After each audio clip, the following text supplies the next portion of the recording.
L'hôpital est-il un lieu plus dangereux que les autres? On pourrait croire que oui, mais finalement non, parce qu'à l'hôpital, le risque est identifié. Nous dépistons les patients qui rentrent à l'hôpital. Nous surveillons les apparitions de symptômes chez des patients déjà hospitalisés.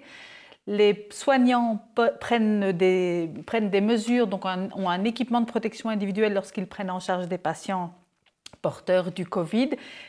Tous les soignants portent des masques et tous les patients rentrant, même sans hospitalisation à l'hôpital, portent un masque et se désinfectent les mains à l'entrée. Comment attrape-t-on le Covid? Donc, le Covid est une maladie respiratoire, donc le premier mode de contamination, c'est le fait de respirer des gouttelettes que des malades ou des gens qui vont tomber malades éliminent autour d'eux en parlant, en toussant ou en respirant. Donc c'est la raison pour laquelle on insiste fort sur la distanciation sociale et sur le port du masque. L'autre moyen de se contaminer, c'est éventuellement par contact des mains avec une surface contaminée et puis contact avec les muqueuses. Donc ça, c'est la raison pour laquelle on insiste sur le lavage des mains. Pendant combien de temps une personne asymptomatique reste-t-elle contagieuse? La première des choses qu'il faut définir, c'est les différents mots. Qu'est-ce qu'on entend par asymptomatique? Ça veut dire que c'est quelqu'un qui est positif, mais qui n'a aucune plainte. La deuxième des choses, les symptomatiques, c'est les gens qui sont positifs, mais avec toute une série de plaintes qui sont multiples, respiratoires, la fièvre. Et il y a ce qu'on appelle les présymptomatiques, c'est des gens qui n'ont pas de symptômes, mais qui vont probablement développer des symptômes dans les 2 à 3 jours.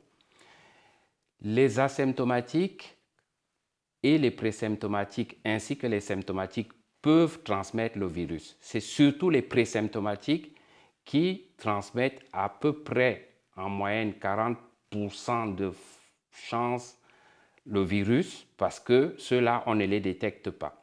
Les asymptomatiques probablement transmettent le virus, mais en une quantité moindre.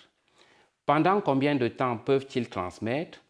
On sait qu'en moyenne, les gens vont excréter le virus une vingtaine de jours, mais ça peut aller jusqu'à 6 semaines. C'est pour ça que quand on fait des examens de PCR, on peut encore trouver le virus. Mais ça ne veut pas dire qu'ils sont contagieux.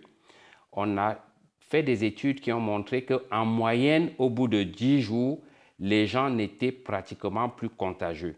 Ça veut dire que les 14 jours de mesures qu'on prend habituellement sont suffisants.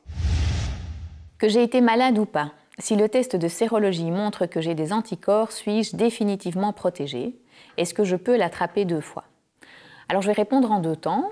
A priori, on sait que les personnes qui ont des tableaux cliniques les plus sévères et les personnes plus âgées ont plus de chances de développer des anticorps.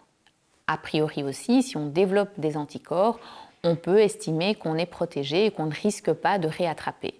Néanmoins, il y a encore beaucoup d'incertitudes avec le Covid, beaucoup de questions que l'on se pose. Alors quant à la durée de la protection des anticorps, eh bien ça on ne le sait pas. Il faut se rappeler que le virus est un nouveau virus, qu'on n'a pas encore suffisamment de recul. On peut espérer que si on développe des anticorps, on soit protégé, en tout cas durant une courte période. Maintenant, dans quelques mois, dans 1 an, dans 2 ans, ça c'est beaucoup trop tôt pour pouvoir répondre à la question.